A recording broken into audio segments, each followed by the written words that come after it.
Assalamualaikum and good afternoon. Today we're here to present about our aviation registration assignment. My name is Ahmad Nazhif. My name is HANAFI. My name is IRSYAD.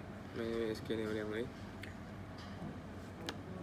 For the first one is major factor cost of approved maintenance organization, AMO. The first one is about labors.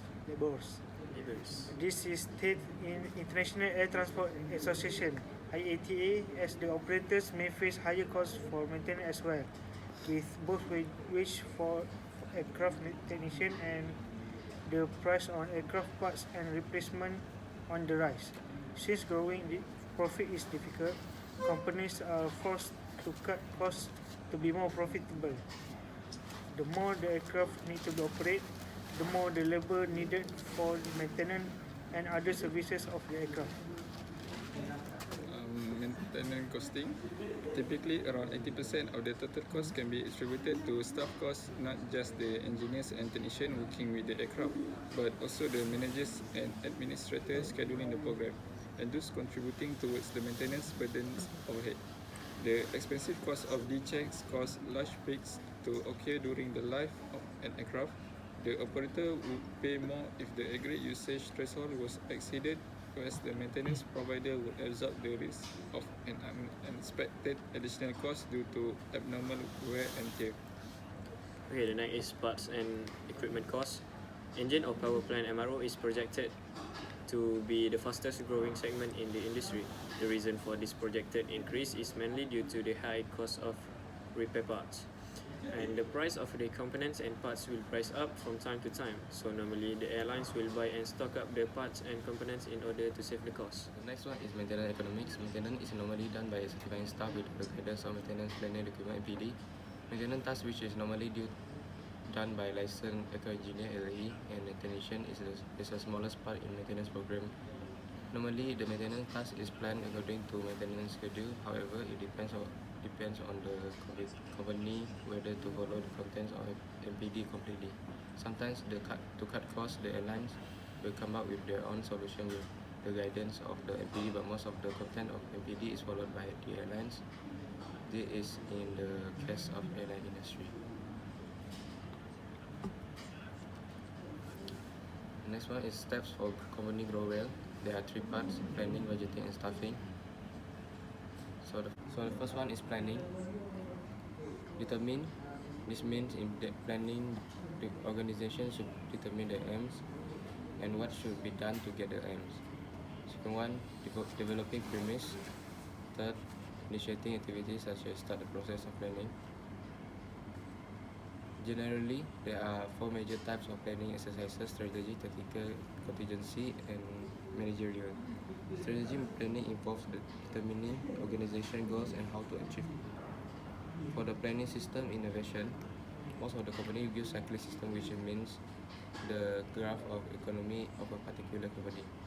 This cycle arises from the delays in negative feedback involving the mutual regulation, demand, capacity, load factors, and prices. This system comprises of the profits that has been achieved by the airlines throughout the years. It is all documented in graph as well as for better understanding of the cyclic system of the airlines. Second one is budgeting. Budgeting is an important component of financial success. Budgeting management then consists of three parts. First part is budget determination, allocating revenue according to priorities and by line items. Second one is budget accountability, how well the anticipated budget matches reality, and third one is using a notation in answering the questions and by placing the notations in the boxes on the chart. The next one, staffing.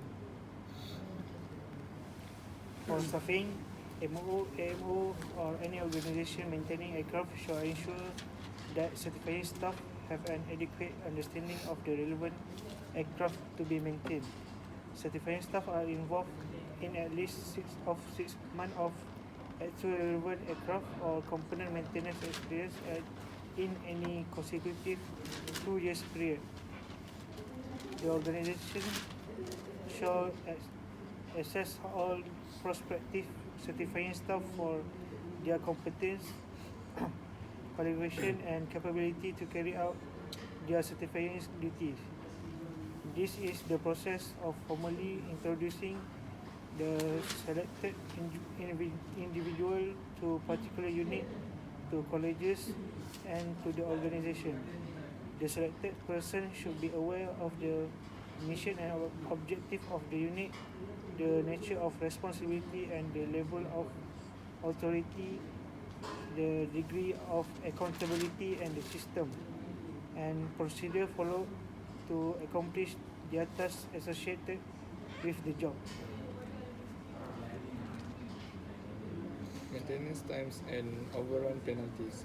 Time delays, cost overrun, and change order are generally due to factors such as design errors, unexpected site condition, increase in project scope, weather conditions, and other project change.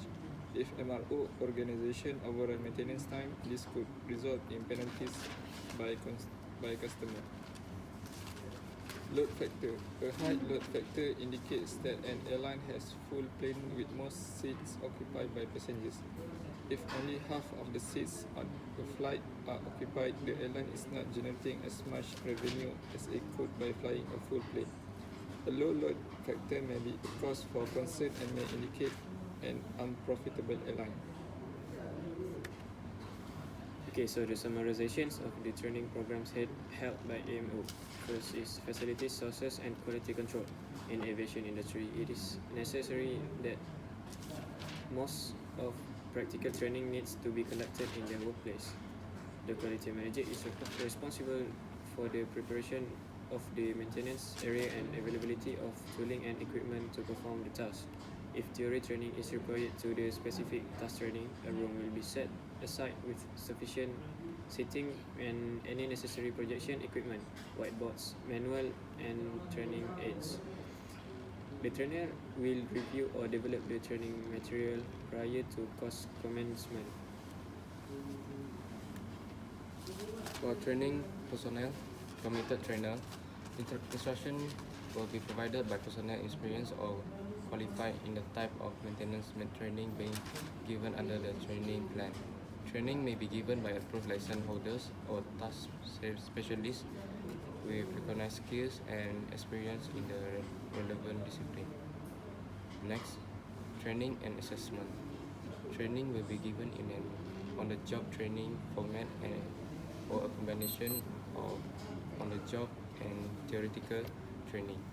The assessment may be oral, written, or practical assessment based or a combination of all of these. The makeup of the training will be decided by the training manager based on an assessment of the needs of the individual trainee and the complexity of the particular aircraft. Authorization and reporting. When all training and assessment is complete, the trainer forwards the result of training to training manager for action by quality manager and would normally result in the issue of the relevant authorization. The Part 66 MOS requires that the written report must be made by the assessor to explain why the candidate has passed or failed. Once trained and assessed, the AMO may authorize the LAME to make certification for the system or aircraft that has been taught using the committed training regime. Conclusion. The reliability of the aircraft and the maintenance of the aircraft is the most important thing. Reducing cost of the operation is the important part. Need a good training program to be held by AMO to make sure the company grow well. Important to have a good cooperation with the suppliers of the parts and the aircraft operator to ensure a proper understanding in future.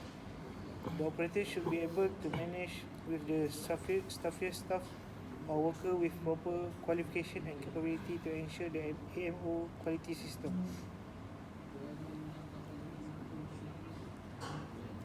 So the last one is recommendation. Standardizing of the equipment and spare parts. Organization should have long-term plan for the early purchasing process. Organization should analyze the equalized check.